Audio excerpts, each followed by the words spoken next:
My husband's smile on that particular day should have been all the warning I needed.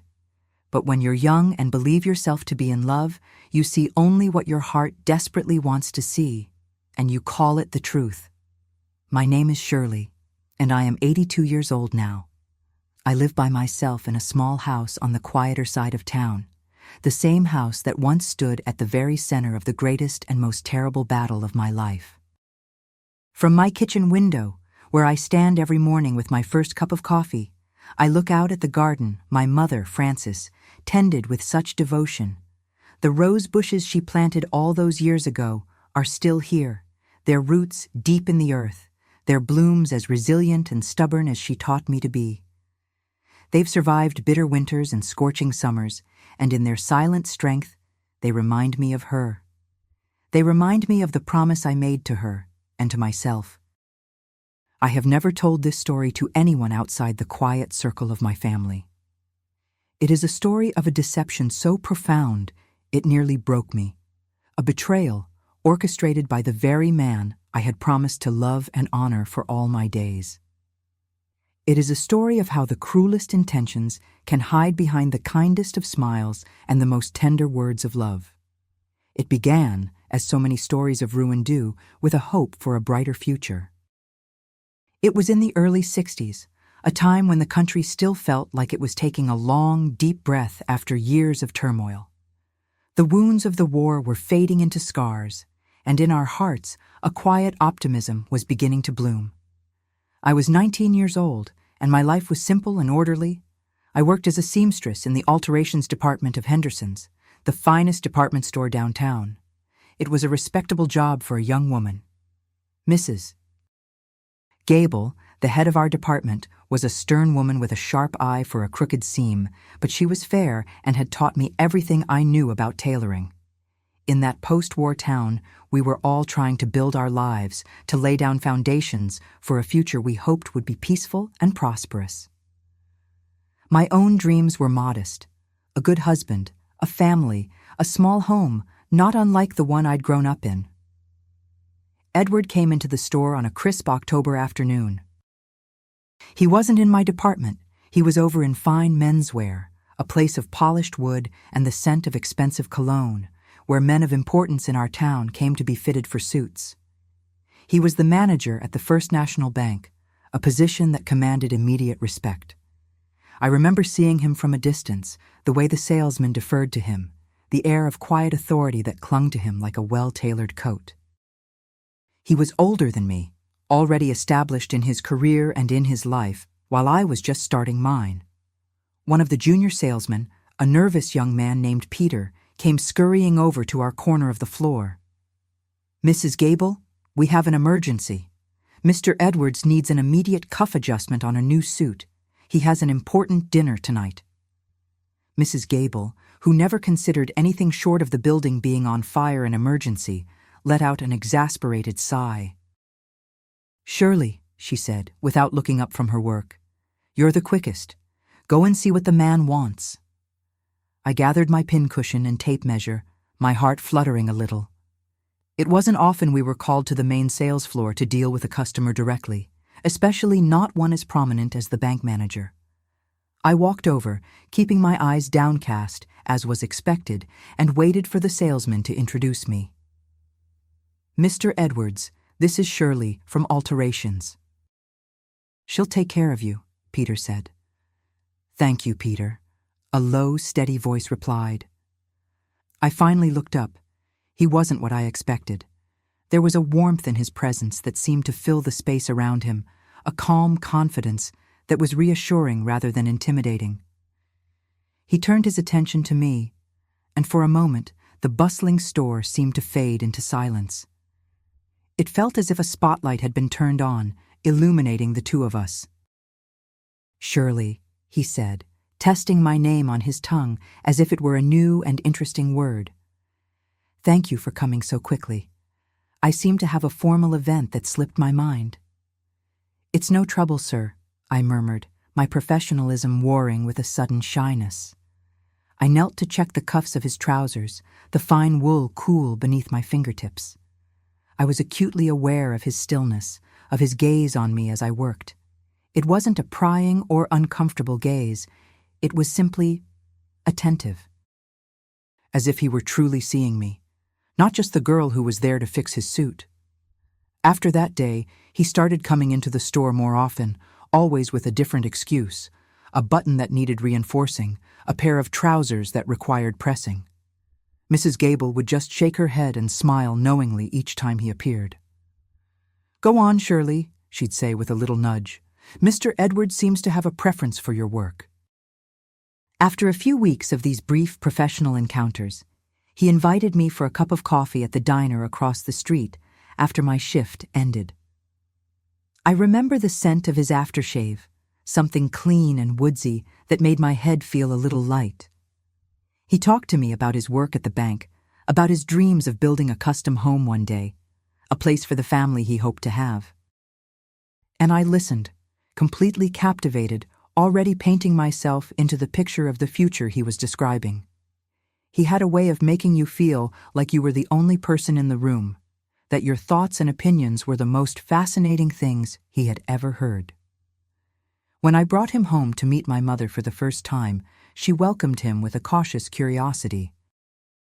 My father, Gerald, had passed away from a sudden heart attack when I was 12, leaving my mother to raise me on her own in our small 2-bedroom house.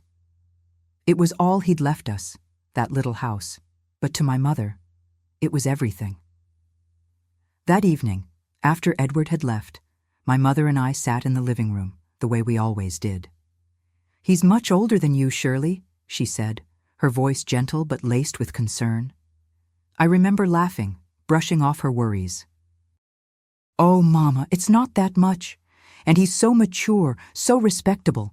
He's not like the other boys I know, who only have empty words and silly jokes." "I know," she said, her gaze distant. "But older men sometimes, they look for a younger woman because she is easier to shape." The word hung in the air between us. Shape, as if I were a piece of clay. I felt a flash of indignation. "Mama, Edward isn't like that," I insisted. "He respects me. He listens to me." My mother sighed and shook her head, but she didn't press the issue. Instead, she reached out and took my hand, her grip surprisingly strong. She pulled me into a hug, holding me tightly, as if she were afraid someone was about to snatch me away from her. "Just remember that this house will be yours one day," she whispered into my hair. "Your father and I worked so hard for it. Whatever happens in your life, you will always have a place to come home to." At the time, I thought it was a strange thing to say, a morbid turn in the conversation. I didn't understand that she was trying to give me an anchor, a promise of security in a world she knew could be treacherous. Our little house was all my father had left us, a modest inheritance, but one that represented freedom. "This house is our independence," she'd always say. "With a roof over her head, a woman can always start again." Edward's courtship was a whirlwind of charm and attention. Flowers delivered to me at work, boxes of chocolates, long walks through the park at sunset. He made me feel cherished and special, like I was the most precious woman in the world. Of course, looking back now, the warning signs were there, small and subtle, like hairline fractures in a beautiful vase. The way his jaw would tighten if I mentioned having a pleasant conversation with a male customer. The way he would gently but insistently ask for my entire schedule for the week, framing it as a desire to know when he could surprise me with a visit. But love, as they say, is blind, and I was utterly blinded by the beautiful fantasy he was weaving around me. We were married in the spring, just 6 months after we met. It was a small ceremony at the local courthouse, with only a few guests. My mother sat in the front row, wearing a lovely dress and a smile that never quite managed to reach her eyes. As I was getting ready, she gave me a small silver locket that had belonged to her own mother. "To remember who you are," she told me as she fastened it around my neck. "To remember that you come from a line of strong women." The first year of our marriage was a dream. We lived in a beautiful modern apartment downtown, not far from the bank where he worked. Edward adored me, showering me with gifts and affection. I had stopped working at Henderson's immediately after the wedding, at his insistence. "A wife's place is in the home, tending to her husband and her house," he'd said, smiling. "You don't need to work, darling. I'm here to take care of you now." And in the beginning, I loved it. I felt protected, secure, like a delicate flower in a well-tended greenhouse. I spent my days cooking his favorite meals, keeping the apartment spotless, and waiting eagerly for the sound of his key in the door each evening. I would visit my mother often, who still lived in our old house. She would watch me with her knowing eyes, always searching my face for something I couldn't name. "Are you happy, Shirley?" she would ask. And I always said yes, because I believed I was. I ignored the little seed of emptiness that was beginning to sprout inside me, a strange sense of being erased somehow. It was about a year into our marriage that the dream began to fray at the edges. It started with small things. His irritation would flare, hot and sudden, if dinner wasn't on the table the moment he walked in. He began to scrutinize the household budget I kept, questioning every penny I spent. He'd get angry if I went to the market without telling him exactly which stores I was visiting and how long I would be. After these moments of anger, he would always be incredibly apologetic and tender. He would hold me and stroke my hair. "It's only because I love you so much," he would whisper. "It's because the thought of anything happening to you is more than I can bear." And I believed him. I had to believe him. Because the alternative, that the man I had married was not a protector but a jailer, was too terrifying to contemplate. Then I became pregnant, and things grew worse. His possessiveness intensified into an obsession. He didn't want me leaving the apartment at all, claiming the city streets were too dangerous for a woman in my condition. He discouraged my mother's visits, saying she was tiring me out and filling my head with old-fashioned nonsense. He isolated me completely, all under the guise of protecting me and our unborn child. I lost the baby in my 5th month. The doctors were kind, assuring me that it was no one's fault, that these terrible things sometimes just happened. But when I came home from the hospital, the look Edward gave me was not one of shared grief. It was one of cold disappointment, as if I had failed him, as if I had broken a valuable piece of his property. "Perhaps you just weren't meant to be a mother," he said, his voice devoid of any warmth. That night, I cried until the sun came up, not for the physical pain, but for the chilling cruelty of his words. For the first time, I allowed myself to think about leaving him, about running back to my mother's house. But how could I? I had no job, no savings of my own. I was completely dependent on him, which I now realized had been his plan all along. Years passed in this strange rhythm of control and feigned affection. There were good periods, weeks where he would be the charming, attentive man I fell in love with, taking me out to dinner, buying me flowers, speaking to me with tenderness. But they were just lulls in the storm. The slightest thing could set him off, and the walls would close in again. Then, in the winter of 1970, my mother fell ill. It started as a persistent cough, what we all thought was a bad cold she couldn't shake. But it worsened. The doctors at the hospital ran tests, their faces growing more somber with each visit. Finally, they gave us the diagnosis: lung cancer in an advanced stage. "She has a few months," the doctor told me, his eyes full of compassion. "Maybe a year, if we're lucky." I went home that day with my world shattered. The thought of losing my mother, my only anchor, my staunchest defender, was unbearable. When Edward came home, he found me weeping in the kitchen. He immediately came to me, wrapping his arms around me with a tenderness I hadn't felt from him in years. He held me, dried my tears, and listened as I choked out the doctor's terrible words. He promised we would be there for her, that we would face it together. "She should come and live with us," he said, his voice soft and persuasive. "It would be better for everyone. You could be near her, and we could make sure she gets the best care." In my haze of grief and fear, his suggestion sounded like an act of pure, selfless love, a gesture of profound generosity toward my mother and toward me. It felt like a lifeline. He was seeing my pain and wanting to fix it.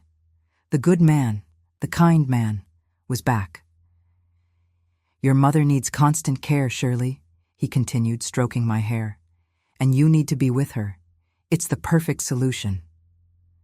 My mother refused at first. "I'm fine in my own home," she insisted, her pride a shield against her growing weakness. "I can manage." But as the weeks went on and her condition deteriorated, it became clear she could no longer live alone.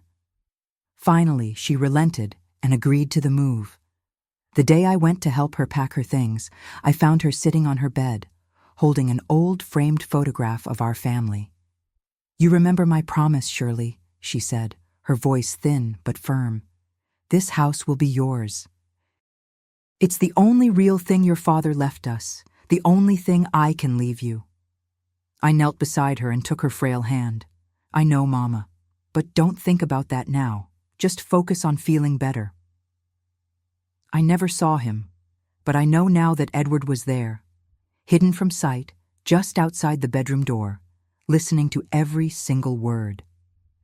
I couldn't have known that in that very moment, as my mother spoke of her legacy and her love for me, a monstrous plan was taking root in his mind.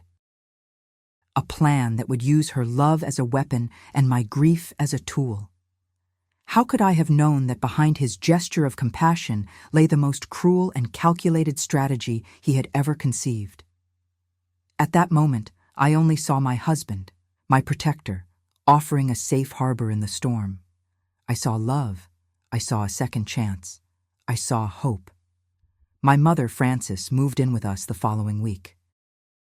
The transition was a blur of carrying boxes of her treasured possessions, the scent of lavender and mothballs clinging to her old linens, and the difficult task of settling a woman who had been independent her whole life into a guest room that would become her entire world.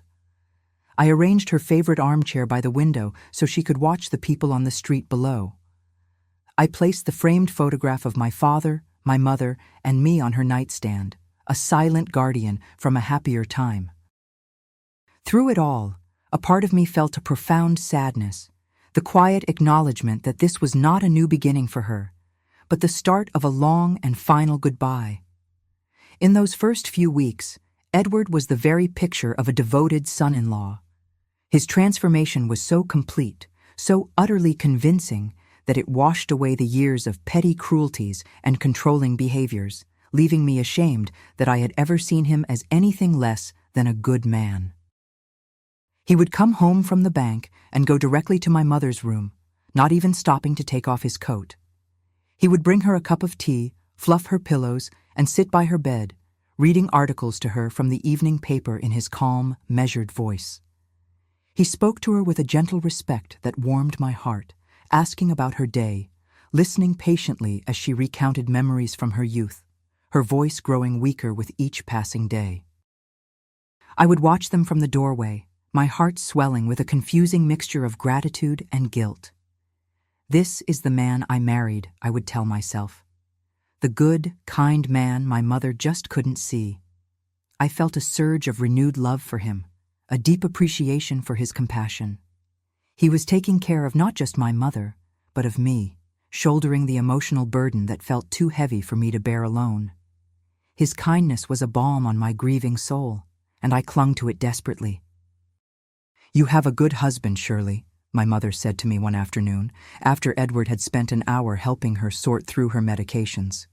"He is very attentive." There was a slight hesitation in her voice, a nuance I chose to ignore. "He loves you, Mama," I replied, smoothing the blanket over her legs. "He just wants you to be comfortable." But the comfort was a carefully constructed illusion, and the first crack appeared on a Tuesday evening about a month after she had moved in. I was in the kitchen, humming softly to myself as I peeled potatoes for dinner. I was feeling a rare sense of peace. My mother had had a good day, and Edward had been in a wonderful mood when he got home. He was in my mother's room, keeping her company while I cooked. I could hear the low murmur of his voice through the closed door, and I smiled to myself. Then, I dropped a potato, and it rolled under the kitchen counter. I knelt to retrieve it, and in the sudden silence of my crouched position, with the hum of the refrigerator, my only company, his words drifted more clearly down the hallway. And of course, the property taxes are only going to go up, Edward was saying, his tone one of serious, thoughtful consideration. It's a big responsibility, maintaining a house. The roof will need work in a few years, the furnace is getting old. It can become a real financial burden for a person on their own. I froze, my hand hovering over the potato. Why was he talking about the house? It's all I have to leave to Shirley, I heard my mother reply, her voice raspy with fatigue. Her father wanted her to have it, to be secure. Of course, Edward said smoothly. And that's all I want for her too, Francis. Absolute security. That's why a smart person plans ahead. You know, legal matters can get so complicated after someone passes. Probate, inheritance tax, it can drag on for months, even years. It can be a terrible strain on a grieving daughter. I felt a cold knot form in the pit of my stomach. I pushed myself up slowly, my knees cracking in protest. I stood motionless in the kitchen, straining to hear more. I just think, Edward continued, his voice dropping to a confidential, almost conspiratorial tone, that it might be wise to simplify things, to make sure everything is managed properly, so that Shirley doesn't have to worry about a thing when the time comes. We wouldn't want her to be burdened, would we? I backed away from the doorway, my heart starting to pound in my ears. Burdened? The house wasn't a burden. It was my inheritance, my childhood home, my only connection to my father. It was the one thing my mother had promised would always be mine. What was he suggesting? I tried to tell myself I was misinterpreting, that this was just his way of showing he cared, of trying to organize our future. He was a banker, after all. He thought in terms of finances and legalities. He was just trying to help. But I couldn't shake the chilling echo of my mother's long-ago warning. Older men sometimes, they look for a younger woman because she is easier to shape. Was this what she meant?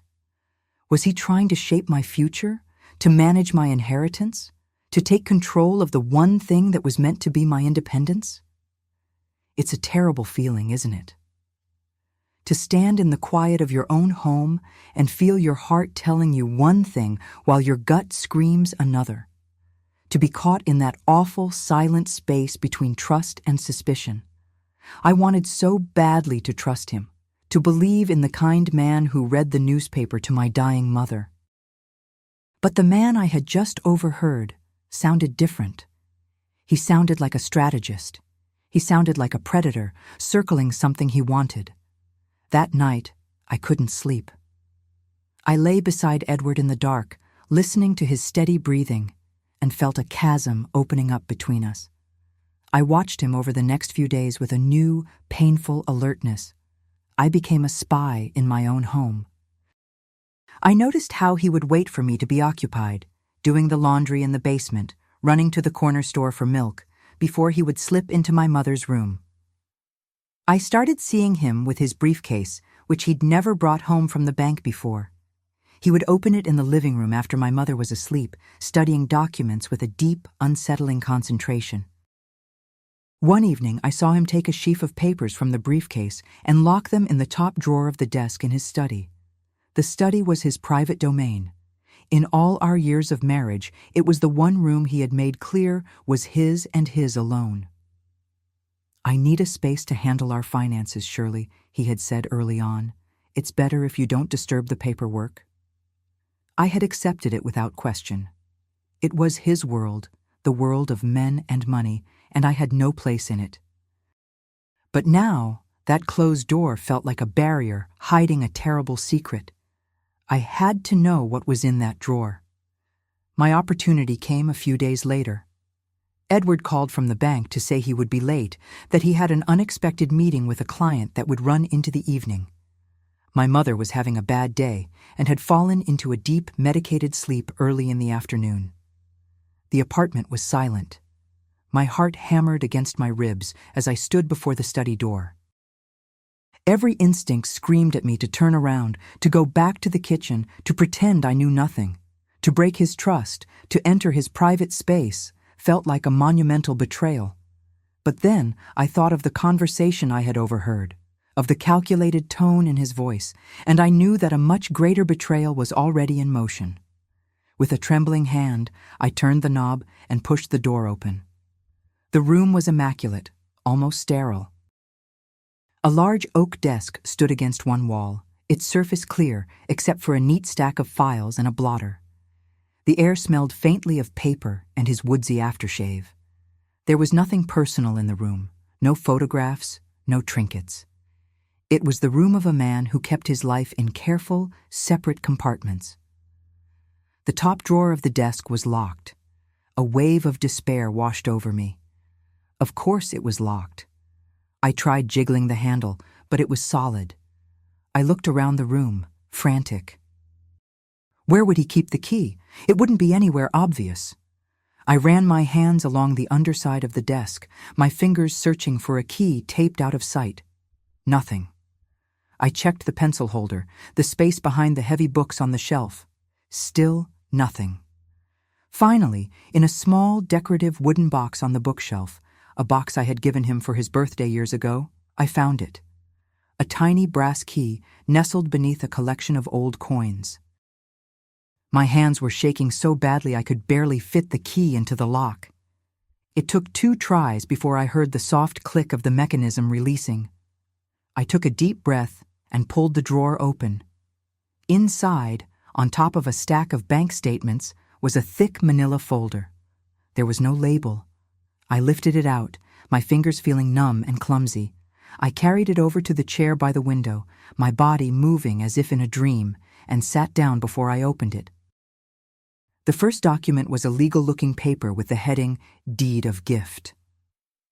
I scanned the dense formal language, my eyes catching on the key phrases. It was a property transfer document for my mother's house. My breath caught in my throat. I read further, my blood turning to ice. The document stated that the owner, Frances Miller, was willingly and without coercion gifting her property at 124 Willow Street to Edward Edwards. Not to me, to him. My mind refused to process it. It had to be a mistake, a misunderstanding. Maybe this was some kind of legal formality, a way to manage the estate, and it would be transferred to me later. I desperately searched for a rational explanation, for anything that would stop the ground from crumbling beneath my feet. But the next page stole my breath completely. It was a letter, typed neatly on a single sheet of paper, waiting for a signature. It was written as if from my mother's perspective. To whom it may concern, I am writing this letter to state my clear and sound-minded intention regarding my property. In light of my declining health, my son-in-law Edward and my daughter Shirley have graciously taken me into their home to care for me in my final days. Edward's support, in particular, has been a source of immense comfort and security. He has managed all my affairs with a diligence and kindness that goes above and beyond the duties of a son-in-law. Therefore, as a token of my profound gratitude for his selfless care, I have decided to gift my house to him. I know that he will always look after my daughter's best interests, and I feel at peace knowing that the property will be in his capable hands, ensuring Shirley will never have to worry about its upkeep or the financial burdens associated with it. This decision is mine and mine alone, made with a clear mind and a full heart. I dropped the folder. The papers scattered across the floor. The room swam before my eyes, and I gripped the arms of the chair to keep from fainting. A wave of nausea washed over me. It wasn't just a deception. It was a masterpiece of manipulation. He had written my mother's gratitude, fabricated her intentions, twisted her love for me into a reason to give away my birthright. He had used his performance of kindness as leverage, as the foundation for the greatest theft I could ever imagine. How long had he been planning this? From the moment he suggested she move in? From the day we met? Had our entire marriage been a long, patient con, with my mother's house as the ultimate prize? The idea was so monstrous, so deeply shattering, that my mind could barely contain it. The man I had loved, the man I had built a life with, the man sleeping in my bed, was a stranger. A cold, calculating thief hiding behind a mask of love. I sat there for what felt like an eternity, surrounded by the evidence of his betrayal. Then, a new feeling began to burn through the shock. A cold, hard rage. He would not get away with this. He would not steal from my mother. He would not use her dying days to enrich himself. My panic subsided, replaced by a strange, icy calm. I gathered the papers from the floor, my hands now perfectly steady. I put them back in the folder, placed the folder back in the drawer, and locked it. I put the tiny key back in the decorative box, nestled it under the coins, and placed it exactly where it had been on the bookshelf. I closed the study door behind me, leaving no trace of my transgression. I had to think. I had to be careful. He could not know that I knew. I went back to the kitchen and stood over the sink, gripping the cold porcelain edge. My reflection in the dark window was a pale, haunted face I barely recognized. I had to protect my mother. But how? He had isolated me so completely. I had no one to turn to, no one to ask for help. The sound of his key turning in the front door lock made me jump. I forced my body to relax, smoothed my apron, and turned from the sink just as he walked into the kitchen. He was smiling, but it was a smile I had never truly seen before. It didn't reach his eyes. It was the smile of a hunter, confident of his success. "Hello, darling," he said, leaning in to kiss my cheek. I had to fight every instinct to recoil. "Sorry I'm so late. The meeting ran longer than I expected." "It's all right," I said, my voice sounding surprisingly normal. "Dinner is almost ready." He nodded, loosening his tie as he walked to the cupboard to get a glass for some water. He took a long drink, then turned back to me, his expression casual, almost an afterthought. "By the way, dear," he said, setting the glass down with a soft click, "I've arranged for Mr. Abernathy, the attorney, to stop by tomorrow morning." I froze, my hand tightening around the wooden spoon I was holding. "The attorney? Why?" He gave me that patient, slightly condescending smile I knew so well. "Just to help your mother with a few small signatures, get her affairs in order. It's for the best, Shirley. We don't want to leave these things until the last minute. It's nothing at all for you to worry your pretty little head about." His words hung in the air, as cold and sharp as shards of glass. "Nothing for you to worry your pretty little head about." He turned away then, whistling a cheerful tune as he went to the living room to read the evening paper, leaving me frozen in the kitchen.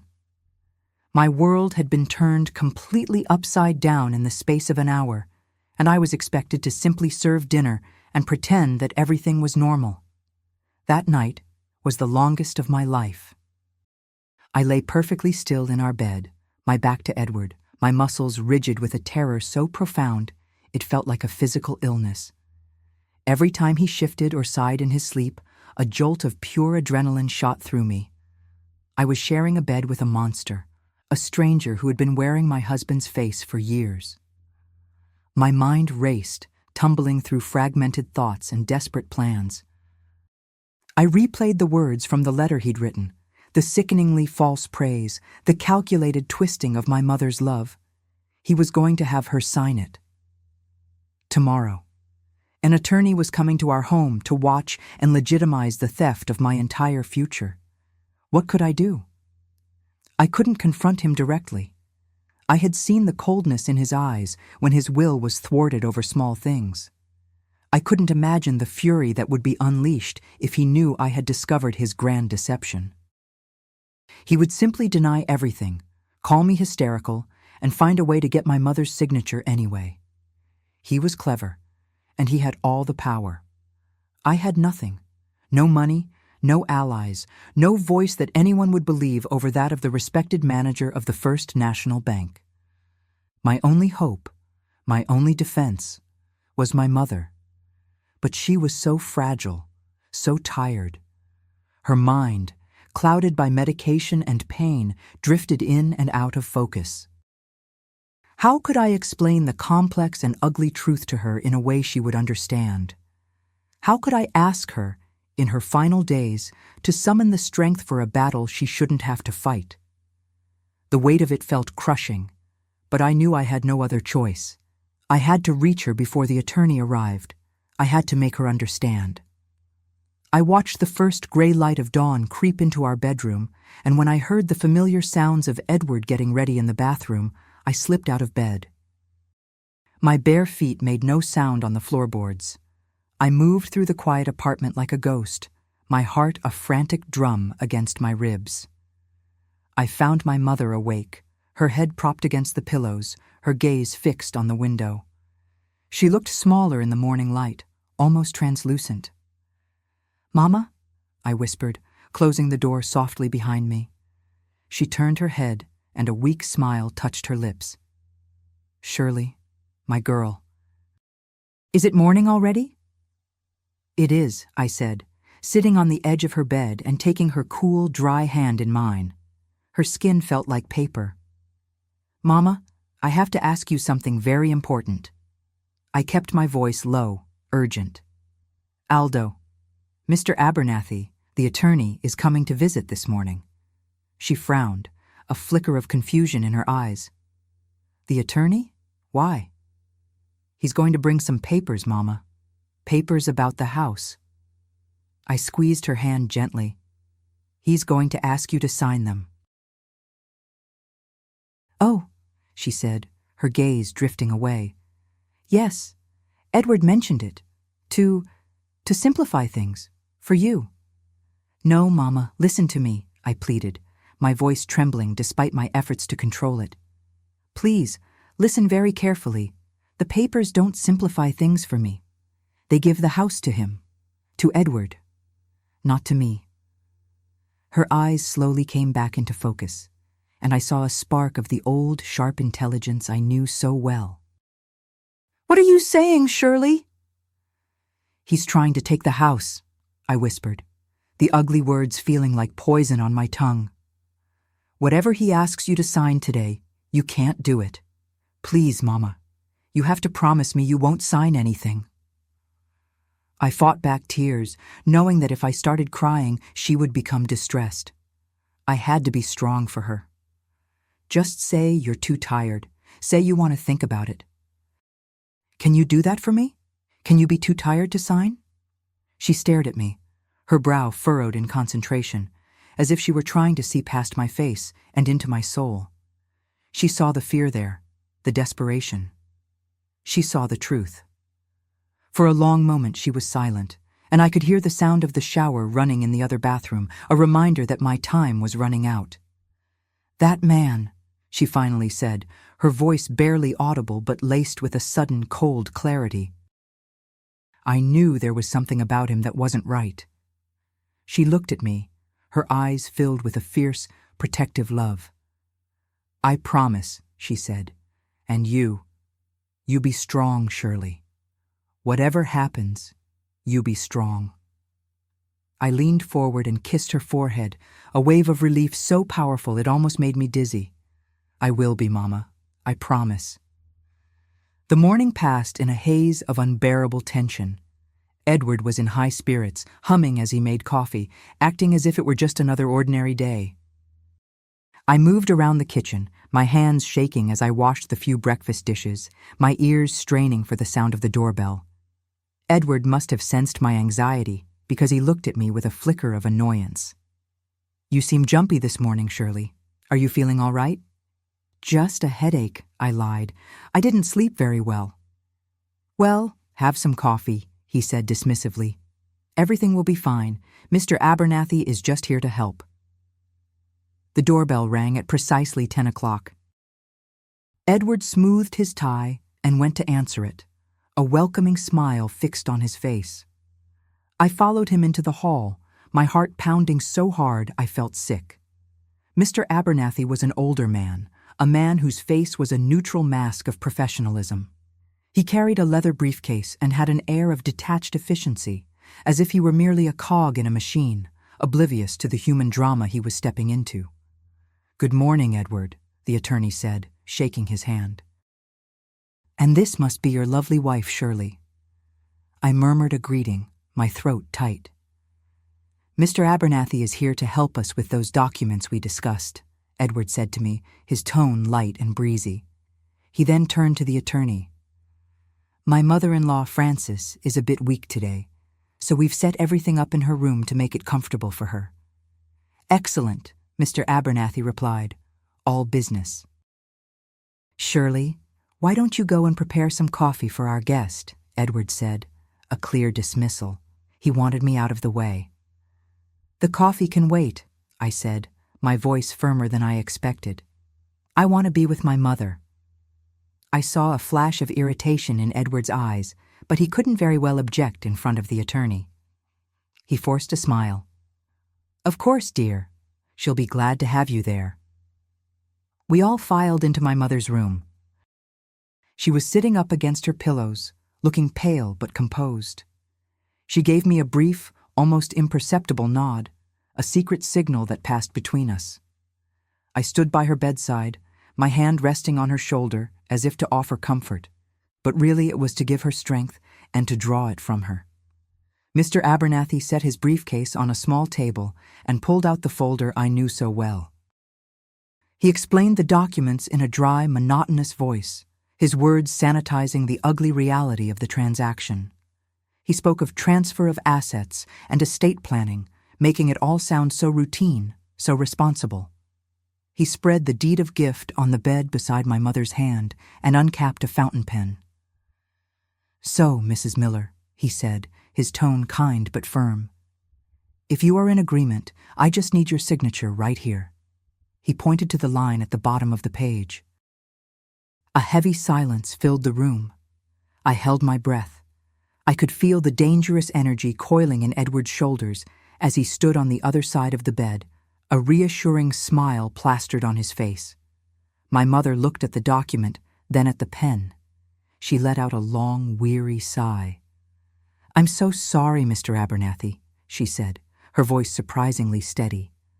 "I just don't feel up to this today. My head is all foggy from the medicine."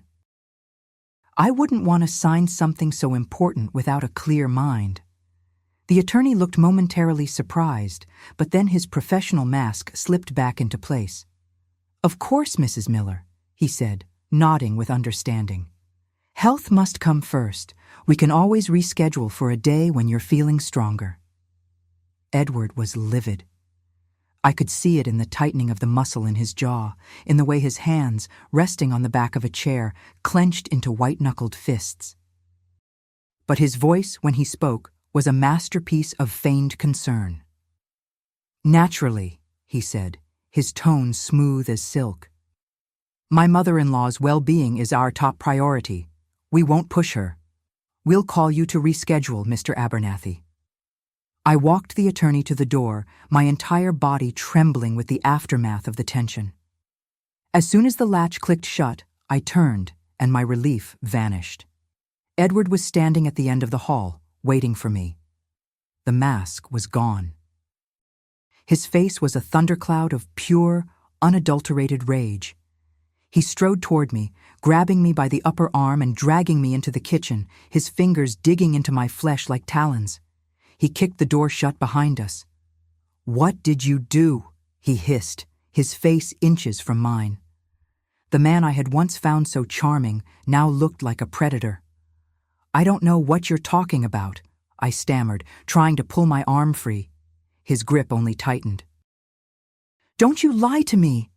His voice was a low, dangerous snarl. She was ready to sign. I had her convinced. Then suddenly, this morning, she changes her mind. You got to her. What did you put in her head? "Nothing," I insisted, tears of pain and fear springing to my eyes. "Maybe she just realized what you're trying to do." "And what would that be?" he demanded, his grip becoming excruciating. I looked him straight in the eye, fueled by a sudden surge of defiant anger. "You're trying to steal my mother's house."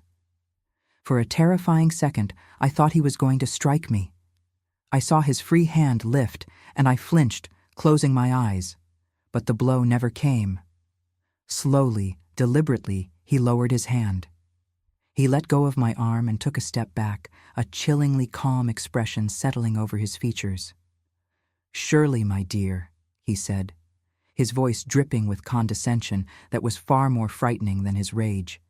"You have no idea what you're meddling in. I am trying to secure our future. Your future." He shook his head as if pitying my foolishness. "But you've chosen to be difficult, and that is a shame." He walked to the kitchen counter and picked up the small tray of my mother's medications, arranging the little bottles in a neat row. "Your mother's condition is so very delicate," he said, not looking at me. "She requires precise care, the right dosage at the right time, constant monitoring. It would be a tragedy if she were to suffer any setbacks. A terrible tragedy, especially if they were caused by unnecessary stress or agitation." The blood drained from my face. It was a threat, a clear, unmistakable threat, wrapped in the language of concern. He wasn't just trying to steal her house anymore. He was holding her life in his hands. He controlled her medication. He controlled her food. He could make her suffer. He could— "Are you threatening me?" I whispered, my voice barely audible. Edward finally turned to look at me, and his eyes were as cold and empty as a winter sky.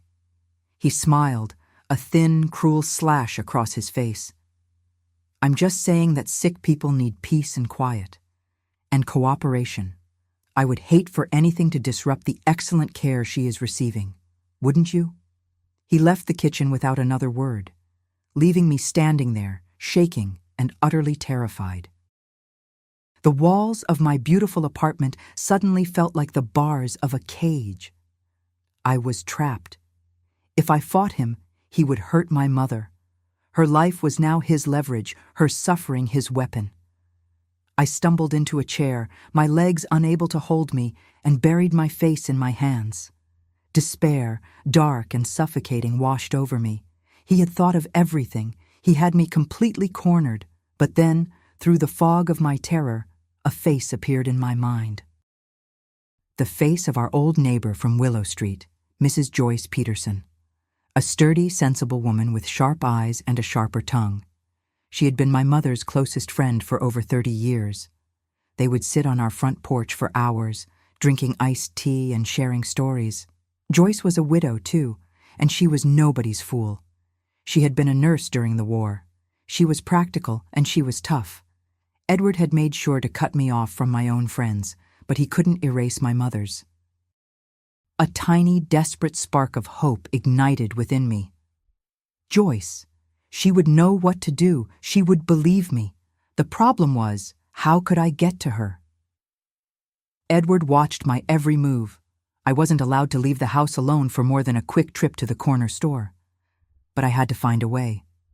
I had to reach her before it was too late. My mother's life depended on it. The days that followed were a silent, terrifying war waged within the four walls of our apartment. Edward never raised his voice to me again about the incident with the attorney. He didn't have to. He had found a far more effective and far crueler method of control. He began a subtle campaign of psychological torture, using my mother's well-being as his weapon. Every action was calculated to remind me of his power, to show me how easily he could increase her suffering if I dared to defy him again. One afternoon, I heard my mother moan softly in her room. I rushed in to find her shifting uncomfortably, her face etched with pain. "It's my back, Shirley," she whispered. "The ache is very bad today." I looked at the clock. It was half an hour past the time for her pain medication. Edward, who had taken charge of the schedule, was sitting in the living room, calmly reading the newspaper. I went to him, my voice tight with controlled anger. "Edward, It's time for Mama's medicine. She's in pain." He looked up from his paper, his expression one of mild surprise, as if the thought had simply slipped his mind. "Oh, is it that time already? Goodness, how the day gets away from you." He folded his paper with excruciating slowness, then went to the medicine tray. As he measured out the liquid, he looked at me over his shoulder, a cold, knowing glint in his eyes. The message was clear. I control her comfort. I control her pain. Remember that. He would bring her meal trays with the soup just a little too cool, or the toast a little too hard for her to chew comfortably. They were never actions overt enough to be called abuse, merely small, consistent neglects that wore away at her strength and my sanity. He was demonstrating with chilling precision that her very life was in his hands. I fought back in the only ways I could. I began to shadow him, a quiet sentinel in my own home. I made sure I was in the room whenever he administered her medication, watching to ensure he gave the correct dose. I started preparing her meals myself, sitting with her while she ate to make sure she was comfortable. It was a draining, nerve-wracking existence. The apartment, once my home, had become a battleground. The air was thick with unspoken threats and silent accusations. We were like two actors in a terrible play, performing our roles for an audience of one, a frail, dying woman who deserved peace, but was instead trapped in the crossfire of our bitter conflict. I knew I couldn't survive this way for long. My hope, my only hope, was Joyce Peterson. But getting to her seemed impossible. Edward worked at the bank, but he would often call the apartment during the day, just to check in. I knew he was really checking up on me. My trips to the corner market were timed. If I was gone for more than 15 minutes, he would greet me at the door with a clipped, "What took you so long?" I needed a legitimate reason to be gone for at least an hour, a reason that wouldn't arouse his suspicion. For 2 days, I racked my brain, my desperation growing with each passing hour. The answer, when it came, was rooted in the life he had forced me to leave behind. One of his favorite suits, a fine gray wool, had developed a small tear in the lining of the jacket. It was the kind of expert, invisible mending that I used to do every day at Henderson's. That evening, I approached him while he was getting ready for bed. "Edward," I said, my voice carefully neutral, "I noticed the lining of your gray suit is torn. I'd like to fix it for you, but I don't have the right color of silk thread. The only place in town that carries it is the Fabric Emporium, out on the west side." He turned, a flicker of interest in his eyes. He was a man who took great pride in his appearance. "I was going to wear that suit to the banker's luncheon next week," he said. "I know," I replied. "If I can get out there tomorrow, I can have it fixed for you long before then. It would take me about an hour and a half, with the bus ride." He considered it for a moment, and I held my breath. It was a perfect excuse. It was an act of wifely duty, an errand that served his needs, his vanity. It was plausible. "All right," he finally said, "but be back as soon as you can. I don't like you leaving your mother for that long." "I'll be as quick as I can," I promised, a wave of relief making me feel lightheaded. The next morning, I waited until an hour after he had left for the bank. I settled my mother with a glass of water and the radio playing softly, telling her I had to run an important errand and would be back soon. Her eyes, more lucid that day, seemed to understand. She simply squeezed my hand and whispered, "Be careful." The bus ride across town was agonizing. Every stop, every new passenger felt like a wasted minute. I sat pressed against the window, watching my familiar town transform into something alien. The streets I had walked 1,000 times now seemed menacing, the faces of strangers cold and indifferent. I was a prisoner on a brief, terrified furlough. What if he called while I was out? What if he decided to come home early for lunch? The fear was a physical thing, a cold weight in my stomach. Joyce lived in a small, tidy bungalow on a street lined with old oak trees, the same house she'd lived in for 40 years. When she opened the door, her face broke into a wide smile of surprise, which quickly faded into concern as she took in my appearance. I must have looked haunted. "Shirley! Good heavens, child, what is it? Come in, come in." The moment I stepped inside her warm, sunlit kitchen, filled with the comforting smell of cinnamon and baked bread, the dam of my composure finally broke. The strength that had held me together for weeks crumbled, and I collapsed into a chair at her table, burying my face in my hands as great shuddering sobs racked my body. Joyce didn't say a word. She let me cry, her steady, capable hand rubbing my back in slow, soothing circles. She placed a cup of hot, sweet tea in front of me, and I drank it between gasps, the warmth seeping into my chilled bones. When the tears finally subsided, I looked up at her, my face blotchy and swollen. "Now," she said, her voice calm and firm, "you tell me everything, from the very beginning." And so I did. The words poured out of me in a torrent of fear and anger and grief. I told her about Edward's charm and the slow, insidious way he had taken over my life. I told her about the false hope I'd felt when he'd offered to care for my mother. I told her about the conversation I'd overheard, about the locked drawer, about the horrifying documents that would steal my mother's home. I told her about the attorney, my mother's brave refusal, and Edward's chilling, veiled threats. Joyce listened without interruption, her expression growing darker and harder with every word I spoke. The kind, grandmotherly woman I remembered was gone, replaced by the tough, no-nonsense nurse who had seen the worst of humanity during the war. When I finished, a heavy silence settled in the kitchen.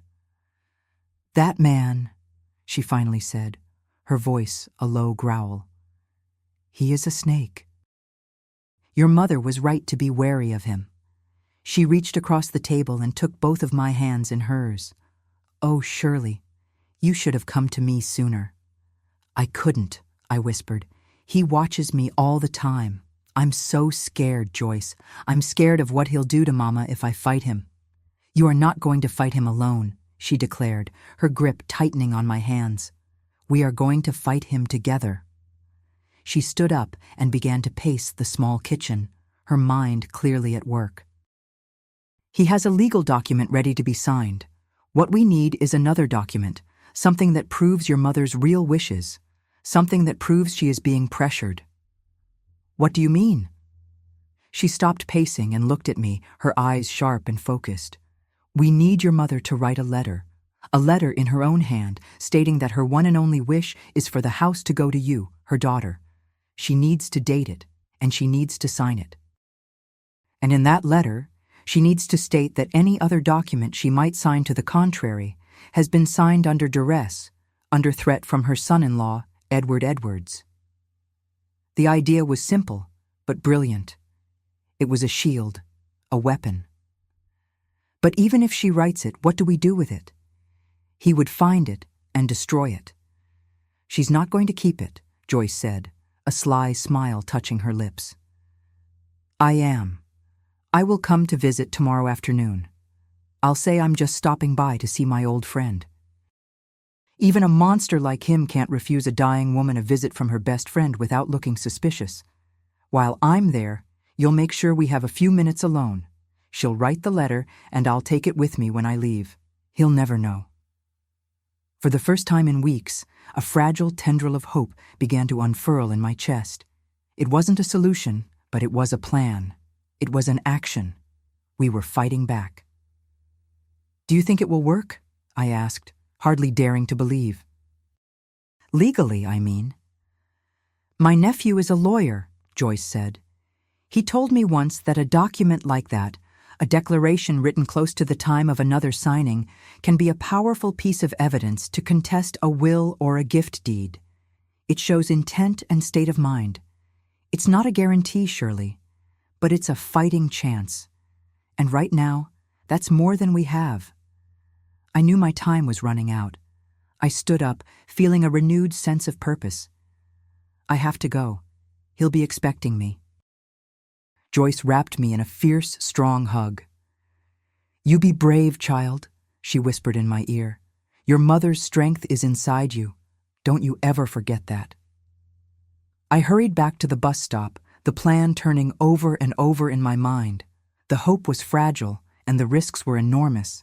If Edward suspected anything, if he found out about Joyce's visit, I shuddered to think what he might do. When I finally got back to the apartment, my hands were shaking as I fit the key in the lock. I opened the door, and my heart sank. Edward was home. He was sitting in his armchair in the living room, a newspaper open on his lap, though he wasn't reading it. He was just waiting. "You're late," he said, his voice flat and cold. He glanced at the clock on the mantelpiece. "You've been gone for almost 2 hours." "The bus was slow," I said, trying to keep my voice from trembling. I held up the small paper bag from the fabric store. "And there was a long line, but I got the thread." He stared at me, his eyes narrowed in suspicion. For a long, silent moment, he just watched me, as if trying to read the truth in my face. I stood frozen in the doorway, my heart pounding, the small bag feeling like a hopelessly inadequate shield. "My mother," he said finally. "How is she?" "She was sleeping when I left," I replied. "And she's still sleeping now. I just checked." He gave a slow, deliberate nod. "Good," he said, turning his attention back to his newspaper. "She needs her rest.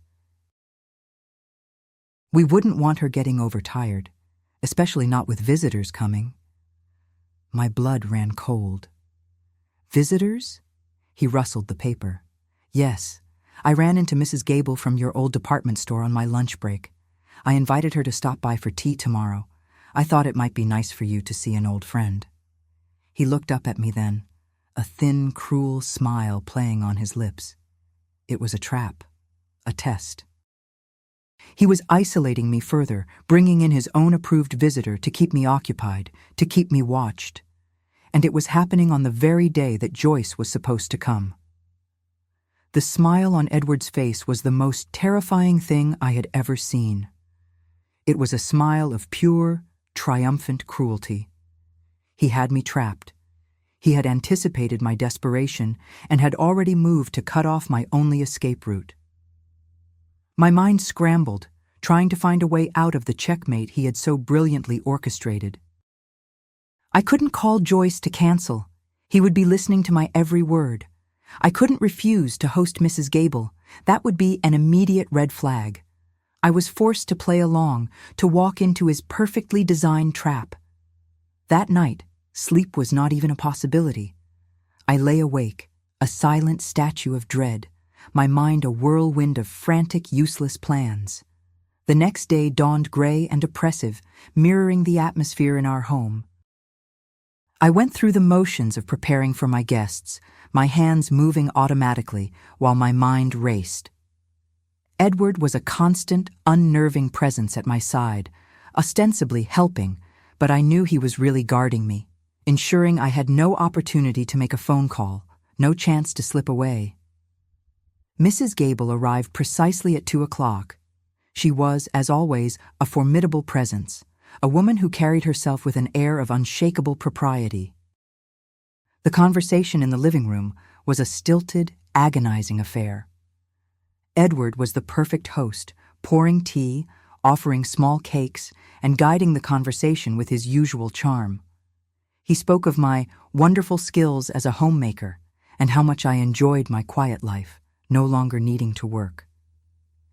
He was painting a picture of me for Mrs. Gable, the picture of a contented, docile wife. All the while, I could feel his gaze on me, a silent warning to play my part. I smiled. I nodded. I answered Mrs. Gable's questions about my mother's health, and with every word, I felt like a liar and a coward. My eyes kept flicking to the clock on the mantelpiece, its ticking measuring out the final moments before Joyce's arrival. When the doorbell rang again, my heart leaped into my throat. Edward's smile tightened almost imperceptibly. "Oh, that will be Joyce Peterson," I said, forcing a casual tone. "An old friend of my mother's. I'd forgotten she was stopping by today." It was a clumsy lie, and I knew he saw right through it. He followed me to the door as I let Joyce in. She took in the scene, me, pale and trembling, Edward, a smiling sentinel at my shoulder, Mrs. Gable, a surprised guest in the living room, and I saw a flicker of understanding and alarm in her sharp eyes. But she was a brilliant actor. "Shirley, dear," she boomed, pulling me into a hug.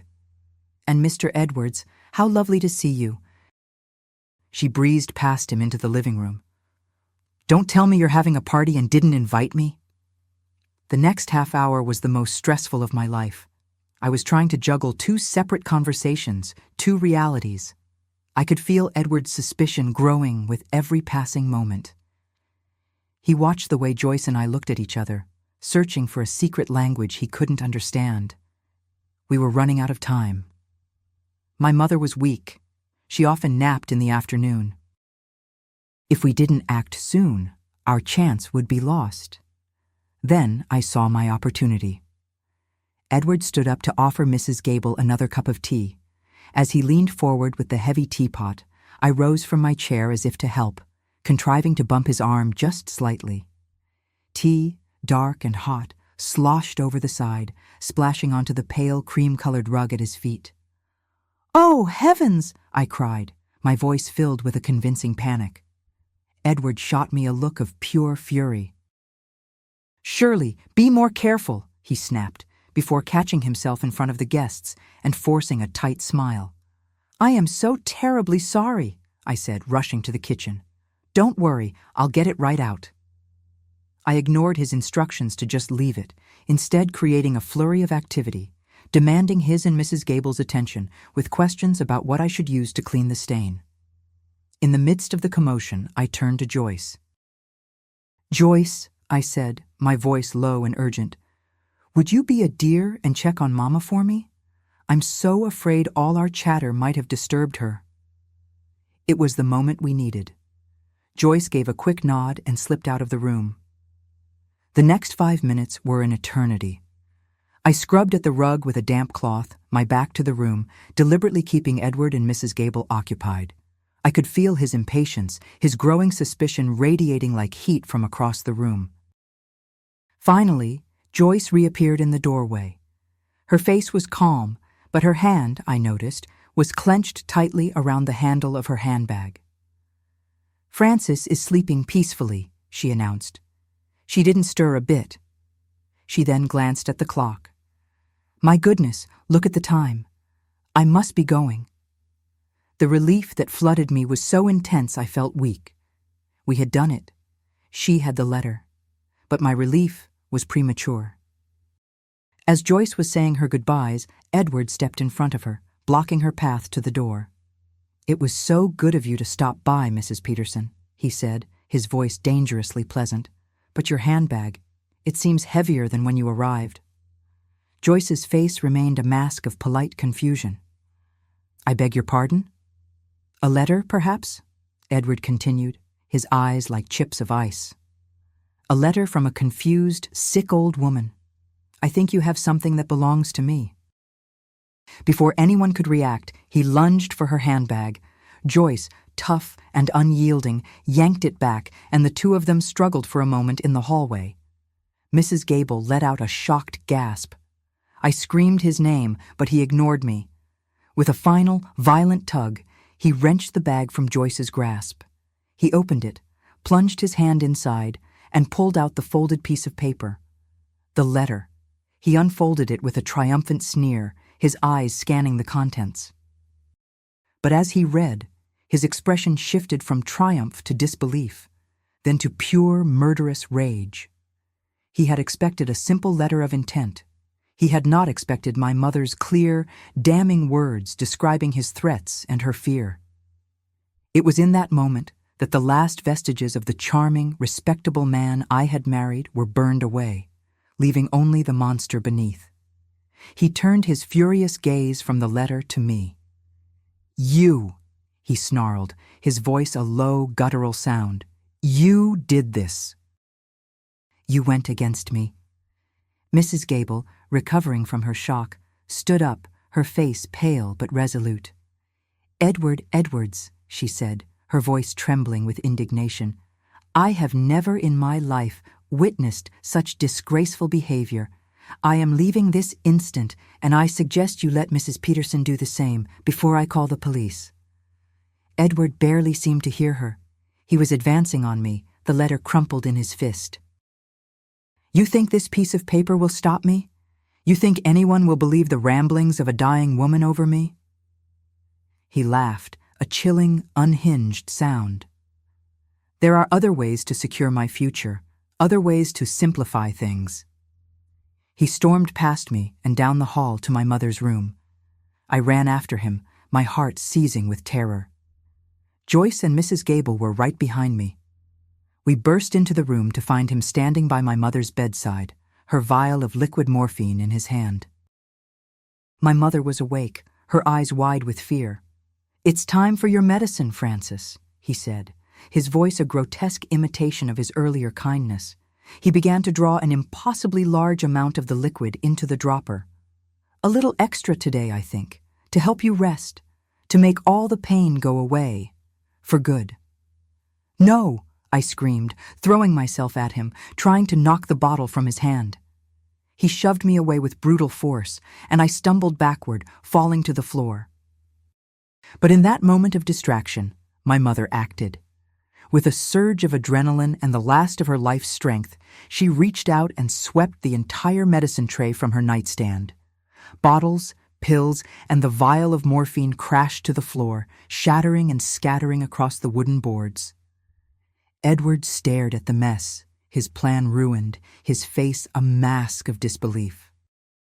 He looked from the shattered glass to my mother, who lay back against her pillows, panting, her face ashen, but her eyes blazing with defiance.